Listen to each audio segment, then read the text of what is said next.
Chief Justice Designate Martha Koome now awaits to be sworn into office after President Uhuru Kenyatta formally appointed her, ending a 4-month vacancy brought about by the retirement of David Maraga. The National Assembly had earlier debated a report recommending Koome's approval, where questions of judicial independence dominated the discussion.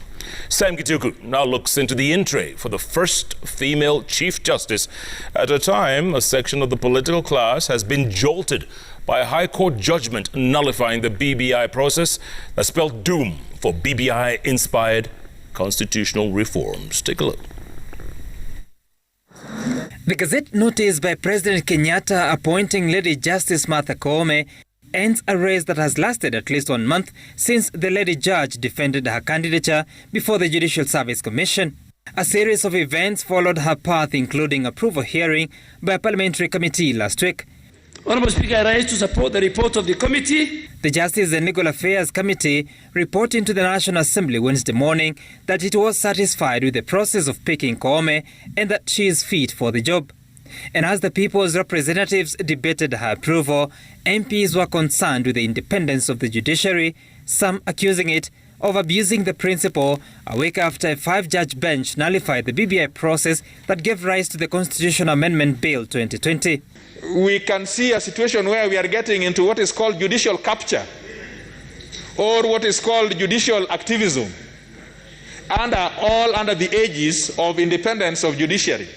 Many people are saying, oh, don't criticize those judges, don't say things about those judges. Why not? The independence is not absolute. It's supposed to be controlled within that judiciary. With the BBI process having split the political class, the judiciary received backing from previously unlikely quarters, some expressing their desires in the new CJ. On matters of style, swim with the current. On matters of principle, stand like a rock, like Justice Odunga, Justice Joel, Justice Madeka, Justice Chacha Mwita, and Justice Nga. And this House must respect the judiciary. She must protect the judicial officers, Honourable Speaker, from the intimidation we have seen from the likes of Raphael Tuju of the Jubilee Party, threatening judicial officers. Should the BBI case persist through to the Court of Appeal, it may reach the Supreme Court, where Koome will be president. A loaded in-tray awaits the Lady Chief Justice. During her interview and vetting, she promised to unlock the stalemate over appointment of 40 new judges. President Kenyatta did not hesitate in appointing her and fellow Supreme Court Judge William Oko, but yet to act on a JSC recommendation of July 2019.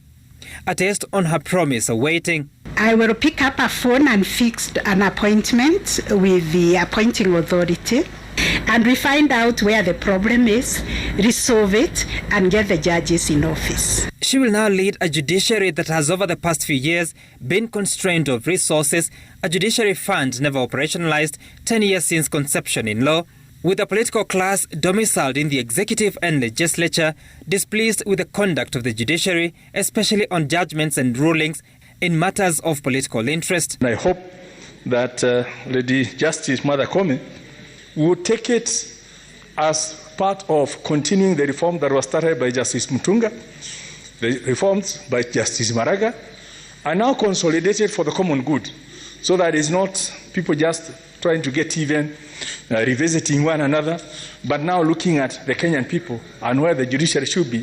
When the CJ is seen with the president, they are discussing matters on administration of justice, that everybody is responsible.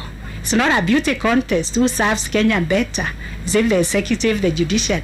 We are all in it. Will as many as of that opinion say aye? Aye. And as of a contrary opinion say nay? The ayes have it. CJ Koome becomes first woman Chief Justice in a judiciary increasingly embracing gender parity. Let us have a Lady Justice, Chief Justice, and a Deputy Lady Justice, who is another woman. Let us not hound the other woman out of office. Sam Gituku, Citizen TV, Nairobi.